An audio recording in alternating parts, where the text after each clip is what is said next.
The components of a functional safety management plan.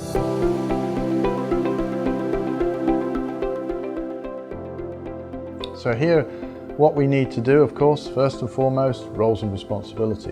There was tremendous emphasis put in the new standard on defining roles and responsibilities, managing competence and making sure people are competent because of that systematic issue that can come into play. So we need to have documentation structure in place. We need to have defined verification for each of the tasks, for each step, so that we can make sure we're keeping to what we said we were going to do. The development for the safety requirement specification. Here again, from the functional safety management planning point of view, if the safety requirements specification or the SRS is going to be outsourced, then we need to define that, and we need to define the controls so that when we get it back, how do we know it's what we want? And this is where performing a functional safety assessment at that point, the first one, is the way to go. Having design guidelines and methods is very, very important as well, because when it comes to the application programming, from the safety instrumented system point of view, we talk about the application program that goes inside the logic solver or logic solvers. And so it's important to make sure that the language we use for developing the application program meets the requirements. And IEC 61511 identifies 3 language types, and the one that we can use for doing the application program is what's known as limited variability language. Now, most of the logic solver manufacturers will provide tools for being able to create the application, either using ladder or using function block or using sequential function chart, or maybe even all 3. Those are the languages we should be using. The standard defines the language called full variability language. This is where we're looking at embedded software. This would be used by the manufacturer. It would be using a high-level language, such as Visual C++, Visual Basic, C, etc. If that language is used, they have to follow IEC 61508-3 requirements for the software development for that particular SIL requirement. So it's very important that the application programmers don't use full variability language, or if they have to use that, they need to follow the requirements of 1508.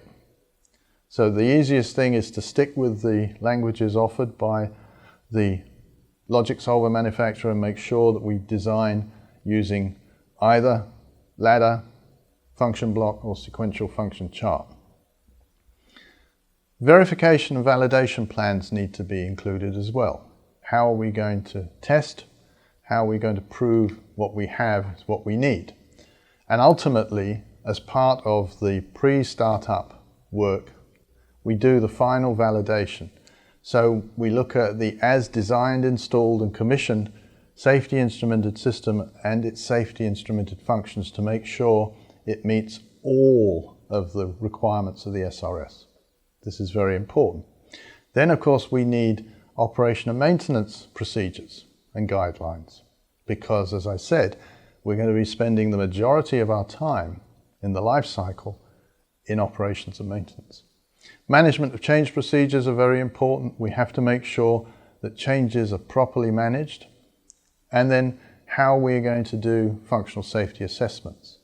It needs to be performed by an independent person or persons or body that is not involved in the design. And typically the easiest way is to use an independent third party that's qualified to do the work. But some of the bigger companies may have internal resources that are independent enough to be able to perform that, as long as they're competent.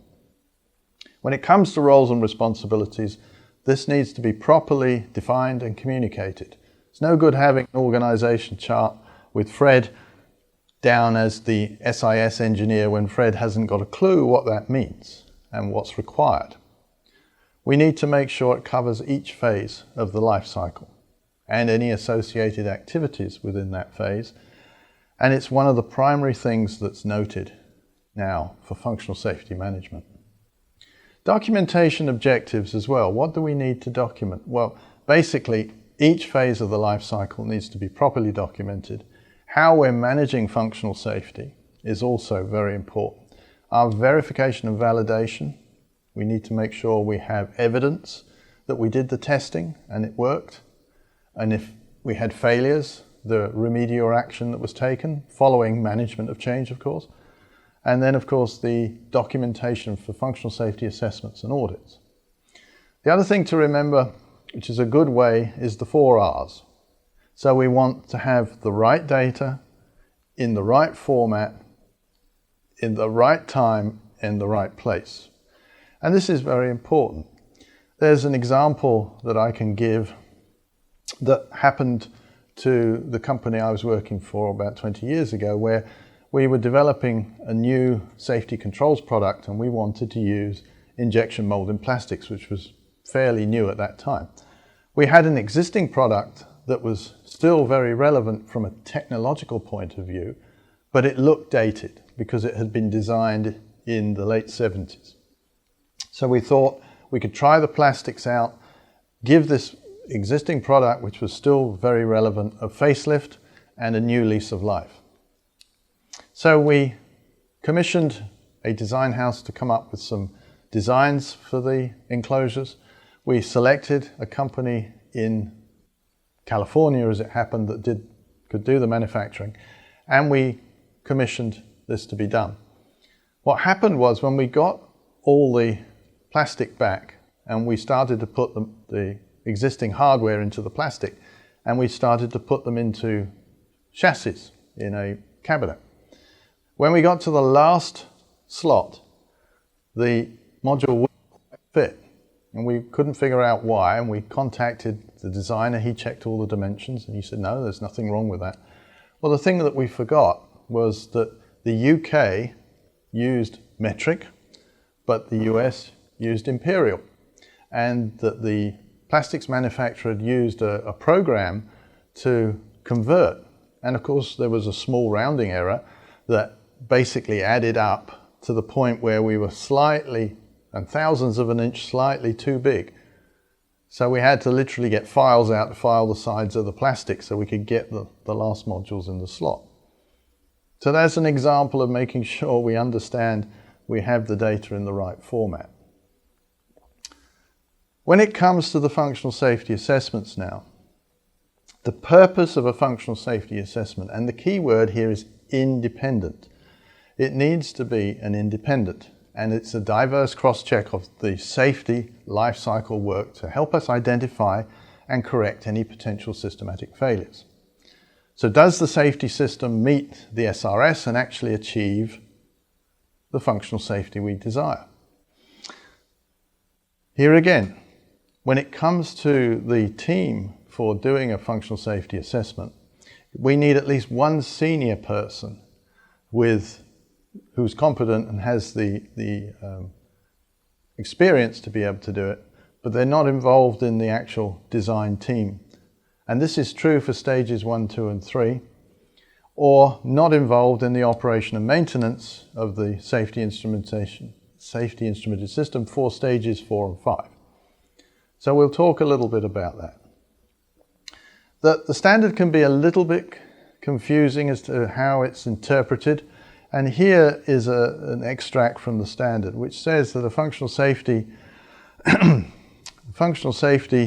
assessment needs to be carried out after the analysis phase has been done, and then the second one should be done after the design has been done, usually as part of FAT, factory acceptance test, before we get to the stage 3. Now, the way it's worded, it says that whatever stage we do, we need to look at the previous stage to see if there are any recommendations and if those recommendations have been implemented.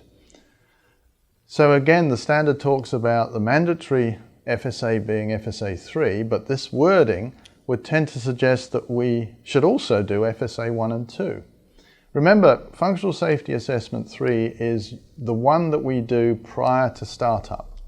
It's usually part of the pre-startup safety review, the PSSR. So again, if that's the first one we're doing and we find issues and problems, let's say that we find a problem with the way that the hazard and risk assessment was done, or that we've misidentified the safety instrumented functions, or worse still, we've missed some scenarios for the hazards. This means we won't be able to start up. But if we do choose to start up, then again, if the company isn't self-insured, they better check with the insurance companies, because insurance companies are obviously now paying more attention to what companies are doing with regard to functional safety and mitigating risk, because we know statistically that most accidents occur during startup or maintenance. So startup can be particularly hazardous.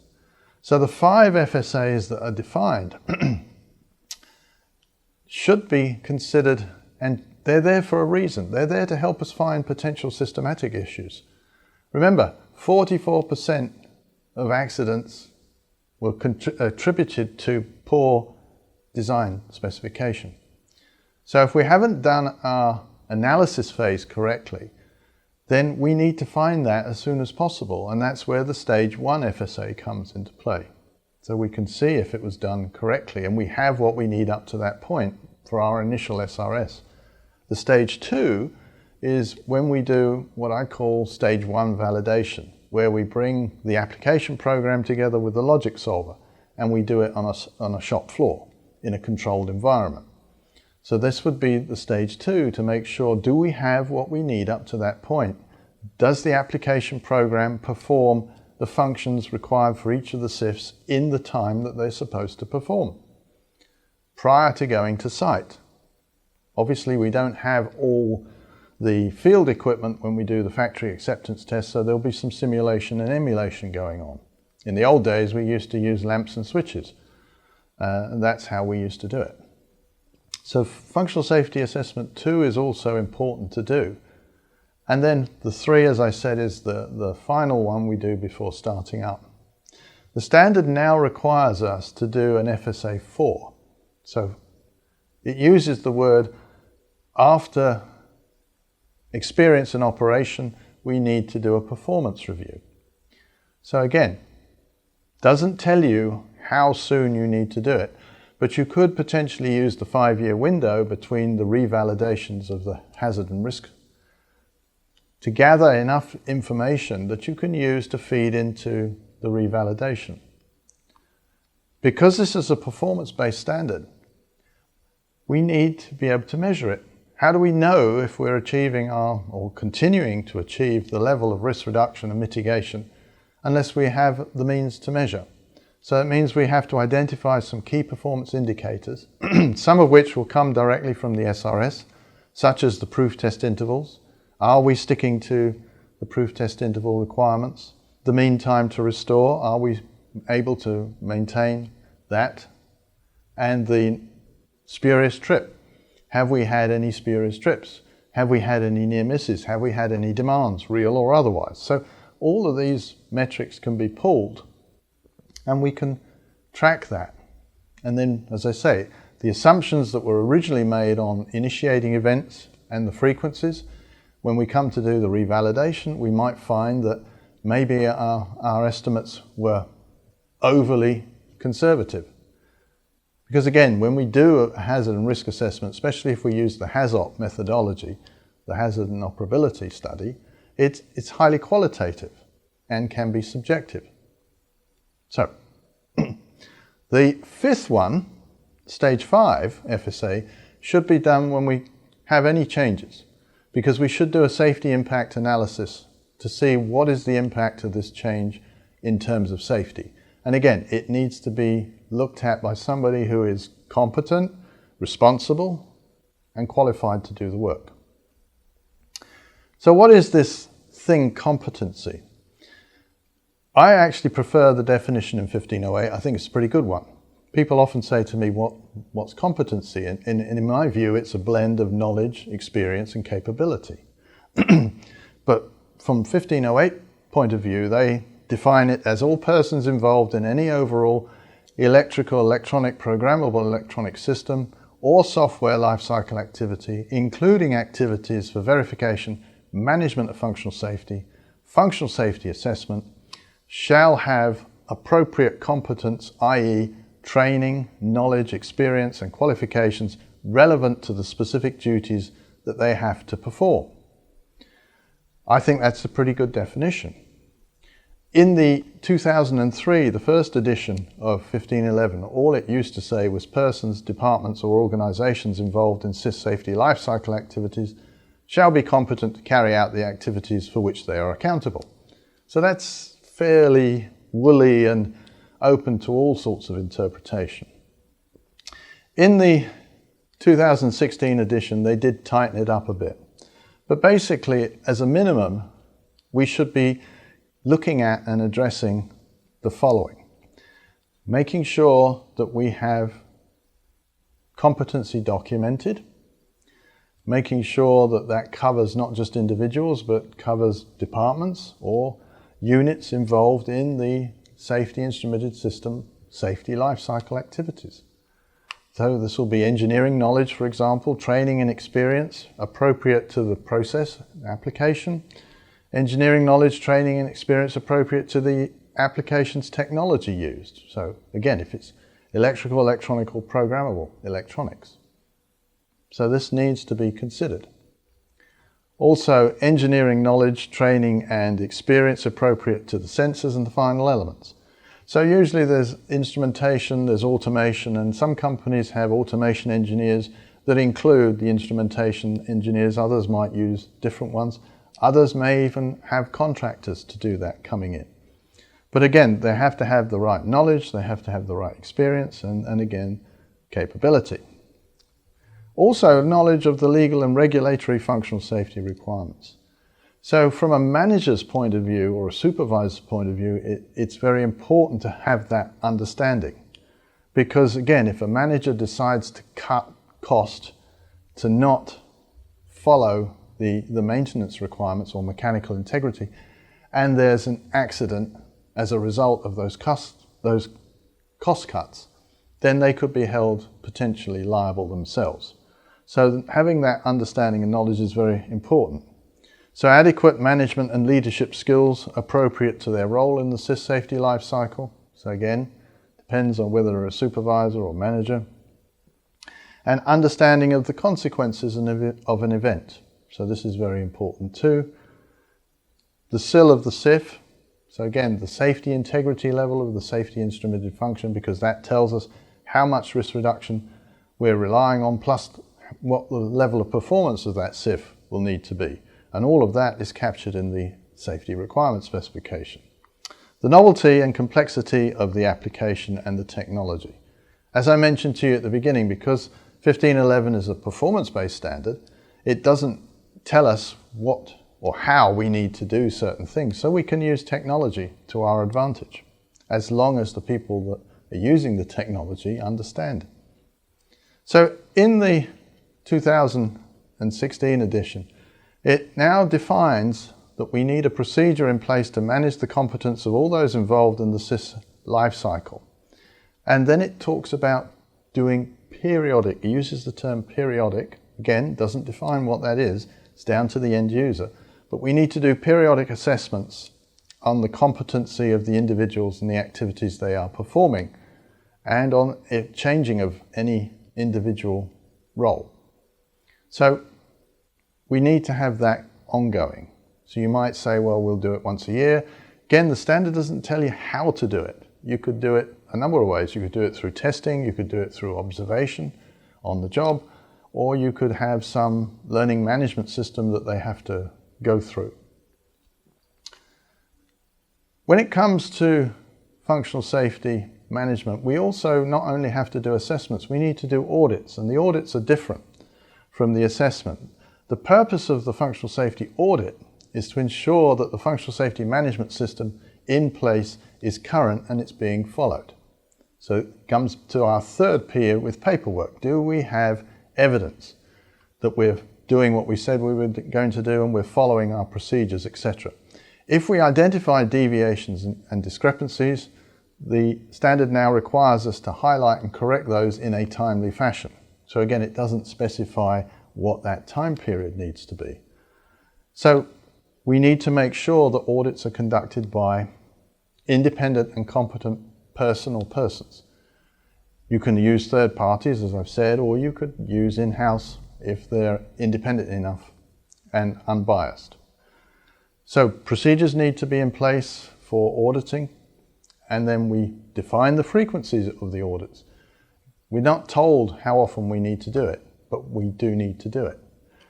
There was a case where a new plant manager came into one installation, and he, off his own decision, decided we'll do a functional safety audit. And they were horrified to find that one of their SIFs had been in bypass for 18 months, and nobody realized it had been left in bypass. So bypassing is something else now that's covered in great detail in the standard. We now have to have a bypass log. We have to authorize bypasses. They have to be signed off when the work's finished and the bypass is removed. There needs to be procedures in place. Operations needs to know what has to happen during bypass. Because of course, if we put the safety instrumented function in bypass, it's effectively got a PFD of 1 because it's not available to do its function. And in some cases, depending upon the amount of protection that safety instrumented function is offering, we may have to have some alternative mitigation in place during bypass. So these are things that have to be considered now. We also need to define the degree of independence that's required from either the SIS designers or from the operation and maintenance side, and define the recording and follow-up activities, especially if we find non-compliance. So again, if there's a non-compliance, who's responsible for ensuring that that non-compliance is followed through and corrected? So that would be part of roles and responsibilities. So functional safety management, as I said, is a vital part of ensuring that our safety instrumented system will perform at its optimum level for the duration of its lifetime.